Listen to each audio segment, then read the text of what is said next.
नमस्कार, मैं हूं शिवांगी और आप देख रहे हैं परफेक्ट 24 न्यूज। वक्त है देश की कुछ बड़ी खबरों का। पहली खबर, पंजाब विधानसभा चुनाव 2022 में दिग्गजों को हार का सामना करना पड़ रहा है। कांग्रेस के मुख्यमंत्री उम्मीदवार चरणजीत सिंह चन्नी चमकौर साहिब और भदौर दोनों सीटों से चुनाव हार गए हैं। कैप्टन अमरिंदर सिंह पटियाला शहर सीट से चुनाव हार गए हैं। नवजोत सिंह सिद्धू अमृतसर पूर्व सीट से हार गए हैं। इसके अलावा सुखबीर बादल जलालाबाद से चुनाव हार गए हैं। प्रकाश सिंह बादल लांबी सीट से पीछे चल रहे हैं। सोनू सूद की बहन मालविका सूद मोगा से चुनाव हार गई है। अगली खबर, पश्चिमी यूपी की कुल विधानसभा सीटों में से करीब 2 दर्जन से ज्यादा सीटें मुस्लिम बाहुल्य है। पश्चिमी उत्तर प्रदेश में मोटे तौर पर समाजवादी पार्टी और बीजेपी में सीधा मुकाबला है, लेकिन पश्चिमी यूपी में अपना वर्चस्व रखने वाली बसपा ने यहां बड़ी संख्या में मुस्लिम उम्मीदवार उतार रखे हैं। बसपा की मुस्लिम प्रत्याशी सपा का खेल बिगाड़ सकता है। उत्तर प्रदेश सूबे की मुस्लिम बहुल कैराना सीट कथित तौर पर वर्ष 2017 में हुए हिंदुओं के पलायन के मसले को लेकर देश भर में खासी चर्चित रह चुकी है। अगली खबर, ब्लूमबर्ग के आंकड़ों के मुताबिक गुरुवार को भारत का मार्केट कैप 3.16674 ट्रिलियन डॉलर था, जबकि यूके का 3.1102 ट्रिलियन डॉलर था। पिछले महीने जियोपॉलिटिकल टेंशन बढ़ने की वजह से भारत को मार्केट कैप के लिहाज से लगभग 357.05 बिलियन डॉलर का नुकसान हुआ। वहीं 1 फरवरी से ब्रिटिश बाजारों में 410 बिलियन डॉलर का नुकसान उठाना पड़ा है।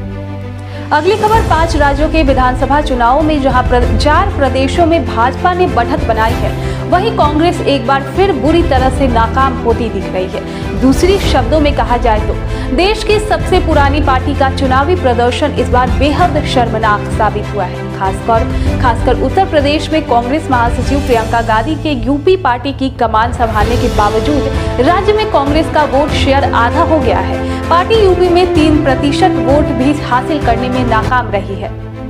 अगली खबर, सीएम योगी आदित्यनाथ के कार्यकाल से यूपी की जनता खुश है, ये हम नहीं कह रहे, ये रुझान कह रहे हैं। यूपी में बीजेपी के जीत का जो परचम लहराया है, उसे देख सोशल मीडिया पर बधाइयां देने का तांता शुरू हो चुका है। इस बीच एक एक्टर ने रुझानों के बाद सीएम योगी को बधाई दी, जिसके बाद सोशल मीडिया यूजर्स ने उनकी क्लास लगा दी। दरअसल खुद को बहुत बड़ा फिल्म क्रिटिक समझने वाले एक्टर कमाल राशिद खान यानी KRK ने आज सुबह एक ट्वीट किया, जिसमें उन्होंने लिखा, गुड मॉर्निंग योगी जी, की हाल बा, आज आपका आखिरी दिन है, सोचा याद दिला दूं। लेकिन रुझानों और नतीजों के आने के बाद KRK का सुर बदल गए।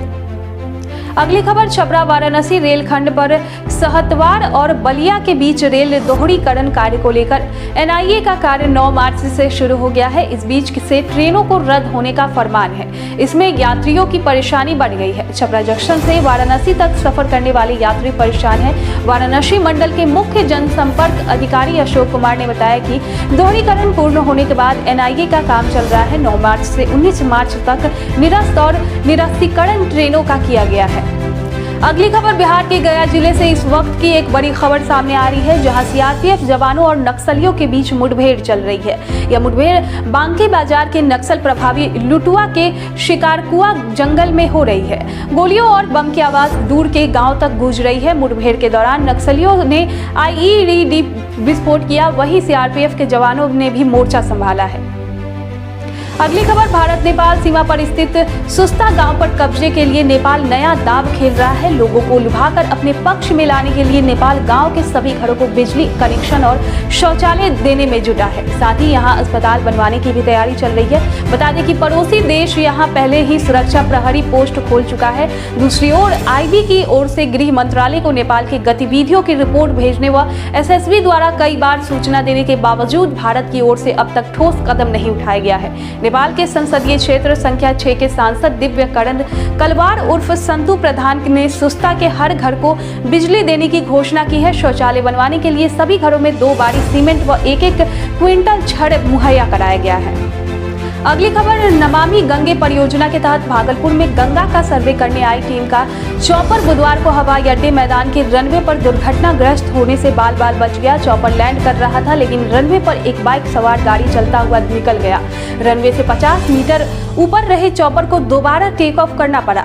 रनवे पर मौजूद जवान जब तक कुछ समझ पाता तब तक बाइक सवार भाग निकला। चॉपर में बैठे भारतीय सर्वेक्षण विभाग देहरादून के मुख्य अधिकारी रघुराम वर्मा ने बताया कि यदि पायलट सूझबूझ से काम नहीं लेता तो हादसा तय था। रनवे पर बाइक देखकर पायलट ने फिर से उड़ान भरी और पूरी टीम को बचा लिया। रनवे पर लैंड के लिए चॉपर में 2 बार शहर का चक्कर लगाया, तब तक सुरक्षा कर्मियों ने रनवे के आसपास का हिस्सा खाली करा लिया था।